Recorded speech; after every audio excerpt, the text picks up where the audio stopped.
Okay, 6.02 times 10 to the 23rd power. Just pause and think about the sheer, unimaginable scale of that number.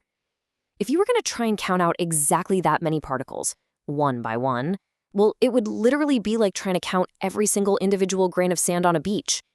It is an absolutely massive, almost mind-boggling figure. But, in the world of chemistry, it's the magic number that absolutely unlocks everything. So, welcome to this explainer. Today, we are completely demystifying the mole concept. Mastering this idea, it's a total game changer. Not just for passing your chemistry exams, but for truly wrapping your head around how the universe operates at a foundational level. We're going to connect that incredibly tiny, invisible world of atoms directly to the practical, physical measurements you actually make in a lab. It really makes chemistry practical and, honestly, just a little bit magical. All right, let's dive right into this. Here is our syllabus for today. We'll kick things off with the scale of chemistry, introduce what we call the chemist's dozen, and then build our mathematical bridge by connecting mass and moles. After that, we'll tackle percentage composition, calculating formulas, and wrap up with how to avoid those common exam mistakes. Starting with Section 1, the scale of chemistry, bridging the micro and macro. Here's the fundamental problem. Atoms and molecules are just way too small to count directly. We need a reliable way to relate what we absolutely cannot see to what we can actually measure.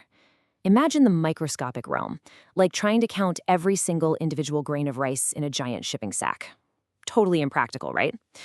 But if we cross the bridge over to the macroscopic realm, we change tactics.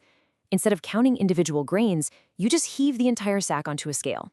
By knowing the total weight, you can accurately estimate the total number of grains inside. Chemists use this exact intuitive bridge. We use macroscopic mass to infer the microscopic number of atoms. Moving to Section 2, the chemist's dozen, introducing the mole. So we know we need to weigh things to count them, but what exactly are we counting by? Well, meet the mole. Just like the word dozen always represents 12 things, a mole represents exactly Avogadro's constant, 6.02 times 10 to the 23rd particles. To anchor this super abstract number to a tangible, real-world object, 1 mole is precisely defined as the exact number of atoms found in exactly 12 grams of carbon-12.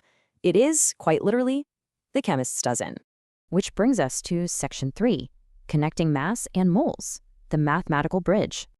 Okay, now that we have our counting unit firmly defined, we need to mathematically anchor it to physical mass so we can actually use it in the lab. First up, we look at relative molecular mass, or MR. Now, this is a dimensionless value, meaning it doesn't have any physical units attached to it yet.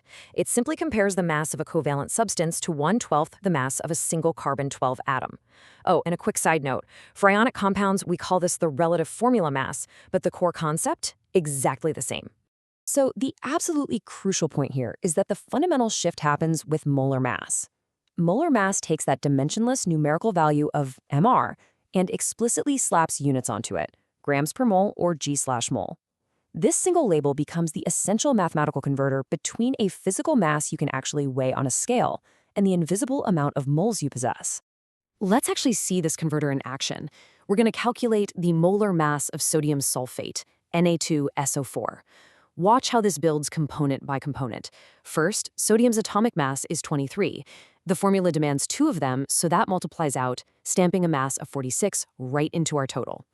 Next, sulfur's mass is 32, with only 1 present, so that contributes 32. Finally, oxygen's mass is 16, and that little subscript of 4 means 4 atoms, contributing 64. Sum those components all together, 46 plus 32 plus 64, and we precisely arrive at our total molar mass, 142 grams per mole. Let's keep rolling to Section 4, percentage composition by mass, finding the elemental footprint. Now we know the whole mass, but what if we want to figure out exactly how much of a compound's mass belongs to just one specific element? It's simple. Percentage mass equals the total mass of the specific element divided by the total MR of the entire compound, multiplied by 100. Take hydrogen peroxide, for example. You divide the mass of all the hydrogen by the total mass of the entire molecule, then multiply by 100. This calculation neatly isolates the exact elemental footprint of hydrogen compared to the oxygen it's bound to. It's a highly useful trick for checking the purity of a substance in the real world. Section 5, calculating chemical formulas from data to molecules. Moving from microscopic theory right back to real-world application, we can actually derive chemical formulas straight from experimental lab data. It all starts with the empirical formula. This is the absolute simplest whole number ratio of atoms in a compound. Imagine measuring exactly 14 grams of iron and 6 grams of oxygen. By using their molar masses, you convert those physical grams directly into moles. Finding the simplest mathematical ratio between those moles reveals your empirical formula, the foundational basic blueprint of a molecule. Let's move to the next logical step and see how this builds into the molecular formula, the true actual number of atoms in the compound. Let's trace the flow for ethane. Say we are given ethane's empirical formula, CH3, and its total relative molecular mass, 30. Step 1. Find the MR of that empirical CH3 block. Carbon is 12, plus 3 hydrogens at 1 each, equals 15. Step 2. Divide the total compound MR, 30, by our empirical MR of 15, which spits out our multiplier, 2. Step 3. Simply multiply all the atoms in our empirical formula, CX3, by that result of 2. And boom, that reveals our final, true formula, C2H6. Finally, Section 6, Avoiding Common Mole Mistakes to Protect Your Exam Marks. Under exam pressure, all this abstract math can get super tangled up. To protect your hard-earned marks, let's look at the most frequent traps students fall into. Warning number 1. The mole is absolutely not a direct measure of mass. The mole is strictly a counting unit for particles. It counts things. You absolutely must use molar mass as the conversion tool if you want to turn that count into a physical, weighable mass. Mixing those two concepts up is a guaranteed fast track to lost points. And here is the second massive warning label for your exam toolkit. When you are calculating percentage composition, you must always divide by the total MR of the entire compound. The most incredibly common error here is getting the top of the fraction right, but totally forgetting to divide by the relative molecular mass of the whole compound at the bottom. Make sure you double-check your denominator every single time you run this equation. Okay, let's do a high-energy, quick-fire recap. Remember how all of this ties back to our central bridge? Scale bridges microscopic particles to macroscopic mass. Mr. and formula mass, compare compound weights. Percentage composition quantifies the exact elemental footprint.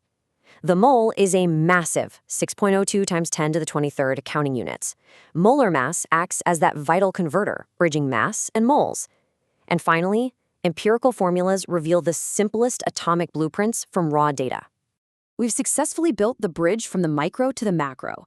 But consider this. If you can master the mole to literally count the invisible, what other unseen chemical worlds can you unlock? Grasping the mole is really just step 1.